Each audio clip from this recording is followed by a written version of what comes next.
কি ভাবছ আমি তোমাকে ভুলে গেছি? আরে না, তোমাকে ভোলা এতটাও সহজ না, কারণ আমি তোমার মায়ার কারাগারে বন্দি। আরে বন্দির হবে না কখনো যাবিন। জানি আমাকে তুমি মনে রাখবে না, ভুলে যাবে, তবে আমি তোমাকে ভুলতে পারবো না কোনো দিন, মনে রাখবো চিরদিন। তুমি আমায় ভুল বুঝেছ আর চলে গিয়েছো অভিমানে, তবে আজও রয়ে গেছো আমার হৃদয়ের গহীনে। আর এই হৃদয় থেকে তোমাকে সরানোর সাধ্য আমার নাই। তোমার থেকে অনেক জানতে ইচ্ছা করে, আমাকে ছেড়ে তুমি যাকে চাইলে সেও কি আমার মতো করে তোমাকে চায়? সেও কি মন খারাপের দিনে তোমাকে আমার মতো করে হাসায়? সেও কি তোমার অভিমানের ভাষা বুঝে? সেও কি সারাদিনে একটু কথা বলার জন্য বাহানা খুঁজে?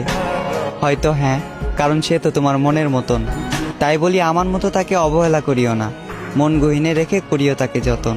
তুমি আমার কাছে ঠিক চাঁদের মতন, তাই দূর থেকে তোমাকে দেখি অন্য কেউ তোমাকে স্পর্শ করবে, এই কথা ভাবলে অশ্রু জলে ভেসে যায় আমার আঁখি।